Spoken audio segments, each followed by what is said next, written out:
Chapter 4 A Parliament of Owls. It is a very funny thing that the sleepier you are, the longer you take about getting to bed, especially if you're lucky enough to have a fire in your room. Jill felt she couldn't even start undressing unless she sat in front of the fire for a bit first, and once she sat down, she didn't want to get up again. She had already said to herself about 5 times, "I must go to bed," when she was startled by a tap at the window. She got up, pulled the curtain, and at first saw nothing but darkness. Then she jumped and startled backwards, for something very large had dashed itself up to the window, giving a sharp tap on the glass as it did so. A very unpleasant idea came to her head. Suppose they have giant moths in this country. Ugh! But then the thing came back, and this time she was almost sure she saw a beak, and the beak had made the tapping noise. "It's some huge bird," thought Jill. "Could it be an eagle?" She didn't very much want a visit even from an eagle, but when she opened the window and looked out, instantly with a great whirling noise, the creature alighted on the windowsill and stood there, filling the whole window, so that Jill had to step back to make room for it. It was the owl. "Hush, hush, doo-hoo, doo-hoo," said the owl. "Don't make a noise. Now, are you two really in earnest about what you're going to do?" "About the lost prince, you mean?" said Jill. "Yes, we've got to be." For now she remembered that the lion's voice and face, which she had nearly forgotten during the feasting and storytelling in the hall. "Good," said the owl. "Then there's no time to waste. You must get away from here at once. I'll go and wake the other humans. Then I'll come back for you. You'd better change into these court clothes and put something on you can travel in. I'll be back in two-toos. Two-hoo." And without waiting for an answer, he was gone. If Jill had been more used to adventures, she might have doubted the owl's words. But this never occurred to her, and in the exciting idea of a midnight escape, she forgot her sleepiness. She changed back into a sweater and shorts. There was a guide's knife on the belt of the shorts, which might come in useful, and added a few of the things that had been left in her room for her by the girl with the willowy hair. She chose a short cloak that came down to her knees and that had a hood. Just the thing if it rains, she thought. A few handkerchiefs and a comb. Then she sat down and waited. She was getting sleepy again when the owl returned. "Now we're ready," it said. "You'd better lead the way," said Jill. "I don't know all these passages yet." "Doo-hoo," said the owl. "We're not going to the castle. That will never do. You must ride on me. We shall fly." "Oh," said Jill, and stood with her mouth open.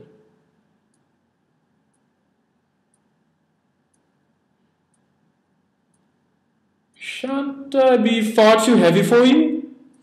"Doo-hoo, doo-hoo, don't be a fool. I've carried the other one. Now, but we'll put out the lamp first." As soon as the lamp was out, the bit of the night which you saw through the window looked less dark. No longer black, but gray. The owl stood on the windowsill with his back to the room and raised his wings. Jill had come onto his short, fat body and get her knees under the wings and grip tight. The feathers felt beautifully warm and soft, but there was nothing to hold on by. "I wonder how Scrub liked his ride," thought Jill. And just as she was thinking this, a horrid plunge that had left the windowsill, and the wings were made a flurry around her ears in the night air. Rather cool and damp was flying in her face. It was much lighter than she expected, and though the sky was overcast, one patch of water silver showed where the moon was hiding above the clouds. The fields beneath her looked gray, and the trees black. There was a certain amount of wind, a hushing, ruffling sort of wind, which meant that the rain was coming. The owl wheeled round so the castle was now ahead of them. Very few of the windows showed lights. They flew right over it. Northwards, crossing the river, the air grew colder, and Jill thought that she could see the white reflection of the owl in the water beneath her. But soon they were on the north bank of the river, flying above the wooded country. The owl snapped at something which Jill couldn't see. "Oh, don't, please," said Jill. "Don't jerk like that. You nearly threw me off." "I beg your pardon," said the owl. "I was just nabbing a bat. There's nothing so sustaining in a small way as a nice plump little bat." Shall I catch you one?" "No, thanks," said Jill with a shudder. He was flying a little lower now, and a large black-looking object was looming toward them.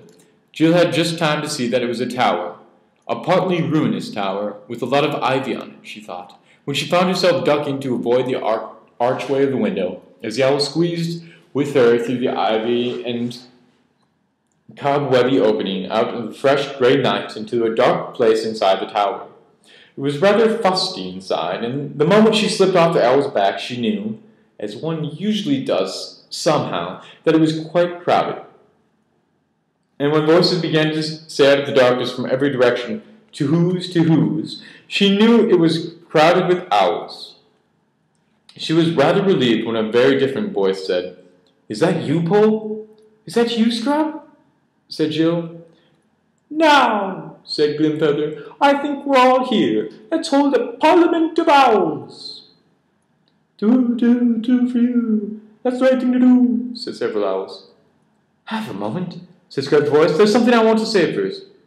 "Do, said the owls. And Jill said, "Fire ahead."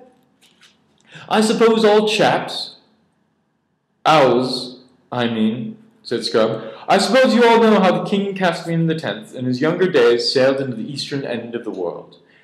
Well, I was with him on that journey, with him and Rippercheap the mouse and the Lord Drinian and all of them.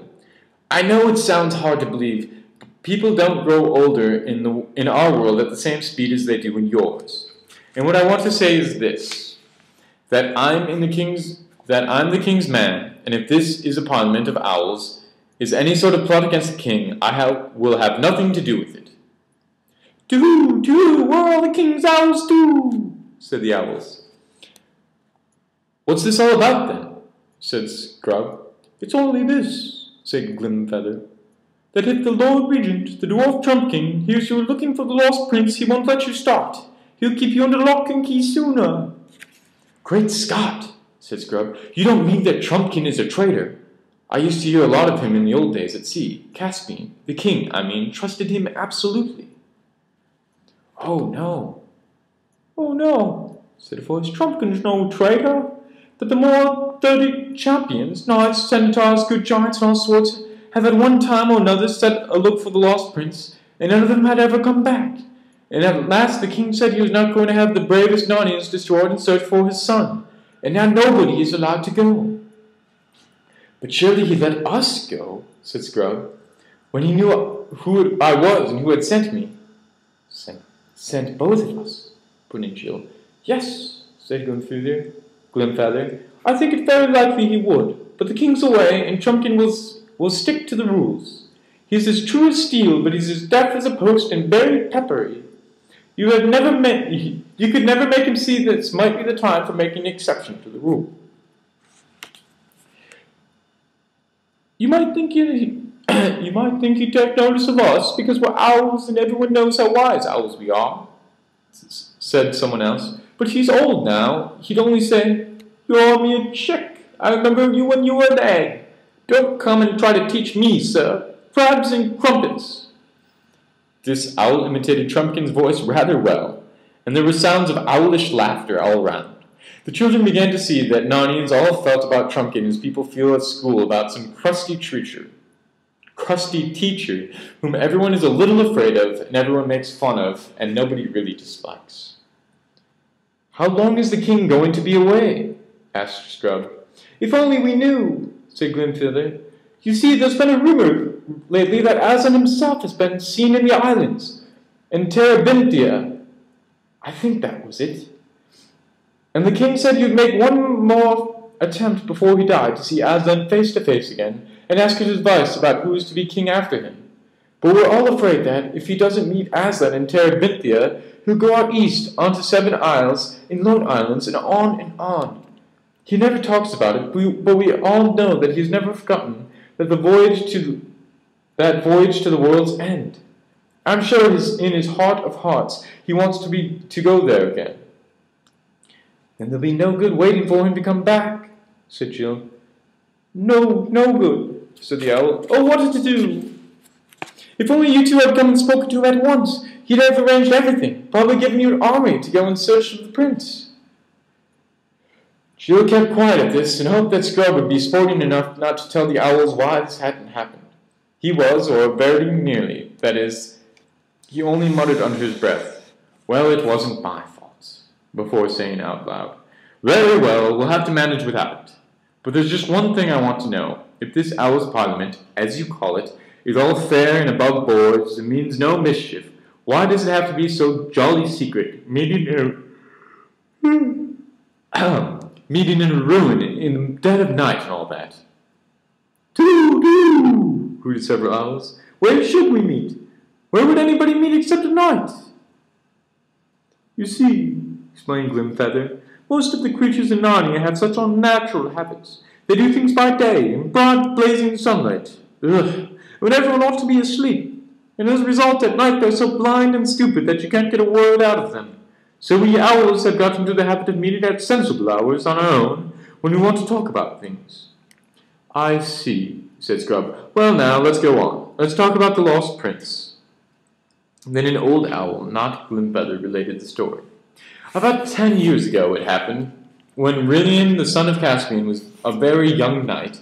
He rode with the queen, his mother, on a May morning in the north parts of Narnia. They had many squires and ladies with them, and they all wore garlands of fresh leaves on their heads and horns at their sides." Sorry about the yawns. But they had no hounds with them, for they were mating, not hunting. In the one part of the day, they came to a pleasant glade, where the fountain flowed freshly out of the earth, and there they dismounted and ate and drank and were merry. After a time, the queen felt sleepy, and they spread clothes for her on the grassy bank, and Prince Rilian, with the rest of the party who went away for her, had their tales and laughter might not wake her. And so, presently, a great serpent came out of the thick wood and stung the queen on her hand. All heard her cry out and rushed towards her, and Rilian was first at her side. He saw the worm gliding away from her and made after it with his sword drawn. It was a great shining as well as green poison, so he couldn't see it well. But it glided away in thick bushes, and he could not come at it. So he returned to his mother and found them all busy about her. But they were busy in vain, for at the first glance of her face, Rilian knew that no physique in the world would do her good. Physique? As long as the life was in her, she seemed to be trying hard to tell him something.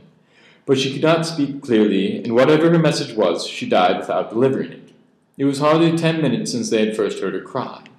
They carried the dead queen back to Cair Paravel, and she was bitterly mourned by Rilian and the king. And by all of Narnia. She had been a great lady, wise and gracious and happy, King Caspian's bride, whom he had brought home from the eastern end of the world.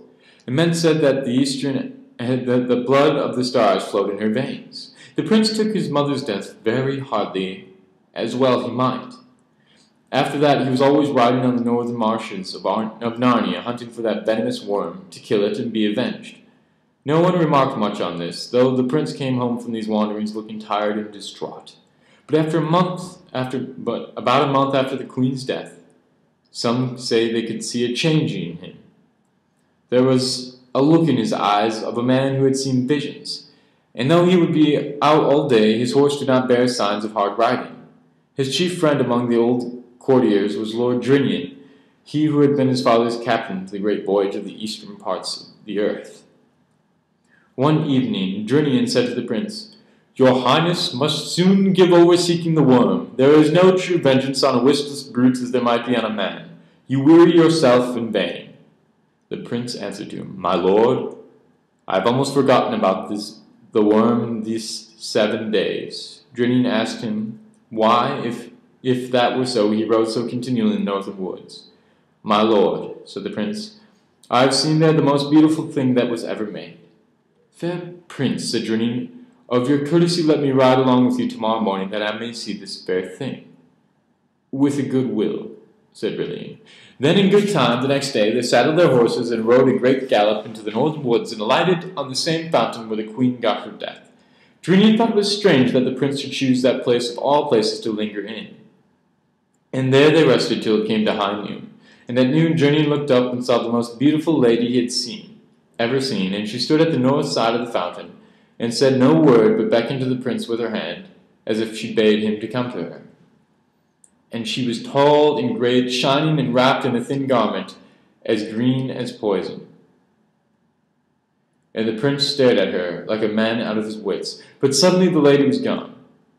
Journey knew not where, and the two returned to Cair Paravel. It stuck in Journey's mind that this shining green woman was evil. Journey doubted very much whether he ought not tell the adventure to the king, but he had little wish to be a blab and a tale-bearer, and so he held his tongue. But afterwards he wished he had spoken.